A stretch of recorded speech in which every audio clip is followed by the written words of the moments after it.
ಆಮೇಲೆ ಕಾಲಕ್ರಮೇಣ ಒಂದೊಂದಾಗಿ ಒಬ್ಬೊಬ್ಬರಾಗಿ ಸಮಾನತೆ ಹರಿಕಾರರು ಬಂದು ಈ ಪಾಪ ತೊಳೆದರು. ಆದ್ರೆ ಇದನ್ನ ಸಂಪೂರ್ಣವಾಗಿ ಎದುರು ಹಾಕಿಕೊಂಡು ಹೋರಾಡಿದವರು ನನ್ನೊಡೆಯ ಹಿರಿಯ ಈ ಭಾರತ ದೇಶದ ಭಾಗ್ಯ ವಿಧಾತ.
ಹೆಣ್ಣು ಅನ್ನೋದು ಈ ಸಮಾಜದಲ್ಲಿ ಒಂದು ಜೀವಿಯಾಗಿರ್ಲಿಲ್ಲ.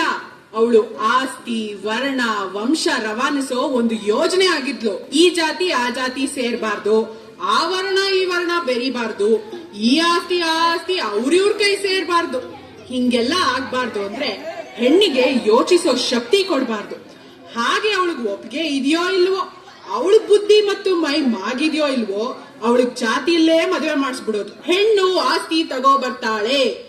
ಹಾಗಾಗಿ ಒಬ್ಬ ಗಂಡಿಗೆ ಹೆಚ್ಚೆಚ್ಚು ಮದುವೆ ಮಾಡಿಸಿದಷ್ಟು ಹೆಚ್ಚೆಚ್ಚು ಆಸ್ತಿ ಬರುತ್ತೆ. ಒಂದ್ ವೇಳೆ ಗಂಡ ಸತ್ರೆ ಅವಳು ನಿನ್ಯಾವ್ ಗಂಡು ನೋಡದೆ ಇರ್ಲಿ, ಹಾಗ ಅವಳು ಬೇರೆ ಸಂಸಾರ ಮಾಡದೇ ಇರ್ಲಿ ಅಂತ ಅವಳು ತಲೆ ಬೋಳಿಸ್ತಿದ್ರು. ಅವಳು ಮನೆ ಬಿಟ್ಟು ಆಚೆನೆ ಬರಂಗಿರ್ಲಿಲ್ಲ. ಹೇ ನನ್ನಪ್ಪ ಸರ್ದಾರ ಗುಡುಗಿದನಯ್ಯ ಗುಡುಗಿದನಯ್ಯ ಸಭೆಯಲ್ಲಿ ಹಿಂದಿನ ಹೇಸಿಗಳ ತೊಳೆದವನಯ್ಯ ತೊಳೆದವನಯ್ಯ ನಾಡಲ್ಲಿ ಪ್ರತಿಯೊಂದು ಹೆಣ್ಣು ಮಗು ಓದು ಬರಹ ಕಲಿಯಬೇಕು ಪ್ರತಿ ಸರ್ಕಾರಗಳು ರಕ್ಷಣೆಯ ಕೊಡಬೇಕು ಪ್ರತಿ ಕ್ಷೇತ್ರದಲ್ಲೂ ಹೆಣ್ಣಿಗೆ ಮೀಸಲು ಭೇದ ಭಾವ ಮಾಡೋರ ಜೈಲಿಗೆ ಹಾಕಬೇಕು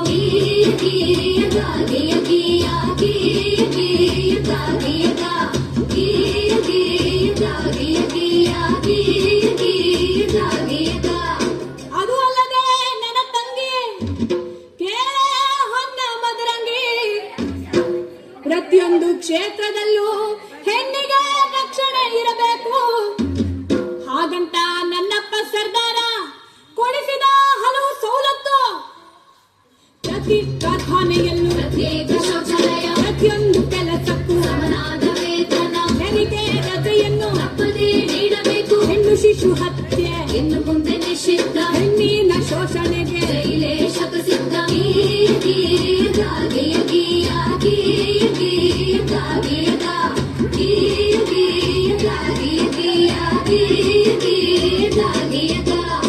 ಹೀಗೆ ಹಲವಾರು ಸವಲತ್ತುಗಳು ಹಾಗೂ ಸ್ವಾತಂತ್ರ್ಯವನ್ನು ನಿಮ್ಮಂತ ಹೆಣ್ಮಕ್ಳು ಅರಿವಿಲ್ಲದೆ ಅನುಭವಿಸುತ್ತಿರುವ ಅನುಕೂಲಗಳನ್ನು ನಮ್ಮಪ್ಪ ಆ ಭಾರತ ಭಾಗ್ಯ ವಿಧಾತಾನೆ ಕೊಡಿಸಿದ್ದು. ಹೆಣ್ಣು ಮಕ್ಕಳಿಗೆ ಆಸ್ತಿಯಲ್ಲೂ ಹಕ್ಕುಂಟು ಗಂಡು ಹೆಣ್ಣು ಎಂಬ ಬೆಳಕಿನಲ್ಲಿ ಎಡೆಯುಂಟು ಕಳೆದೋಯ್ತು ಹಳೆ ಕಾಲ ಹೊಸ ಸುಗ್ಗಿ ಪ್ರತಿಯೊಬ್ಬ ಪ್ರಜೆ ಈಗ ನಿಂತನೋ ಎದೆ ಹಿಗ್ಗಿ ಪ್ರತಿಯೊಬ್ಬ ಪ್ರಜೆ ಈಗ ನಿಂತನೋ ಎದೆ ಹಿಗ್ಗಿ ಪ್ರತಿಯೊಬ್ಬ ಪ್ರಜೆ ಈಗ ನಿಂತನೋ ಎದೆ ಹಿಗ್ಗಿ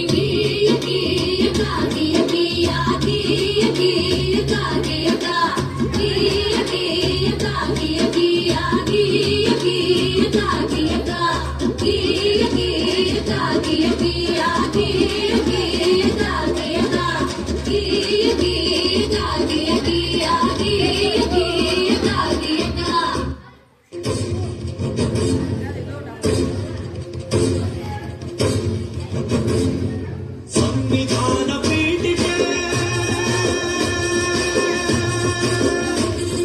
ದೀಕ್ಷಾ ವಿಧಿ ರಾಷ್ಟ್ರಕ್ಕೆ ಭಾರತದ ಪ್ರಜೆಗಳಾದ ನಾವು ಭಾರತದ ಪ್ರಜೆಗಳಾದ ನಾವು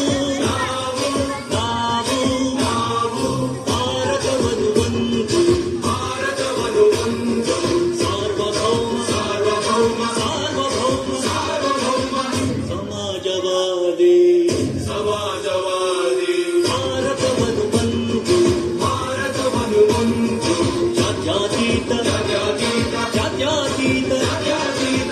ಪ್ರಜಾಸತ್ತಾತ್ಮಕ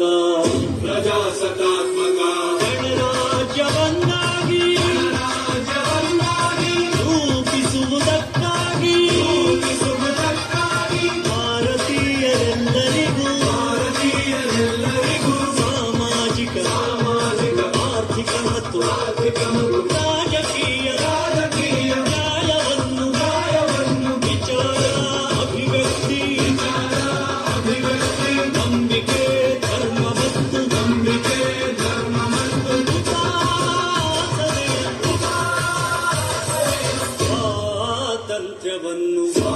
ಸ್ವಾತಂತ್ರ್ಯವನ್ನು ಸ್ಥಾನಮಾನ ಮತ್ತು ಅವಕಾಶಗಳ ಸಮತೆ ದೊರೆಯುವಂತೆ ಮಾಡಲು ವ್ಯಕ್ತಿ ಗೌರವ ದೇಶದ ಏಕತೆ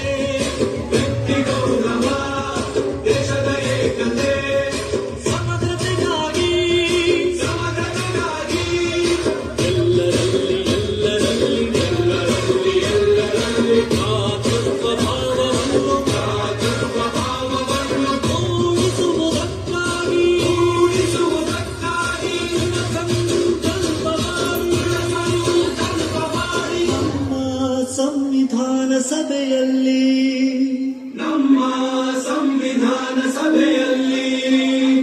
1949 ನವೆಂಬರ್ ತಿಂಗಳ ತಿಂಗಳ 26 ದಿನ ಈ ಸಂವಿಧಾನವನ್ನು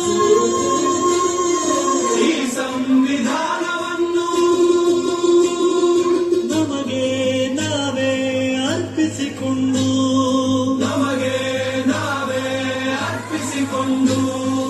ಅಂಗೀಕರಿಸಿ ಶಾಸನವಾಗಿ ವಿಧಿಸಿಕೊಂಡಿದ್ದೇವೆ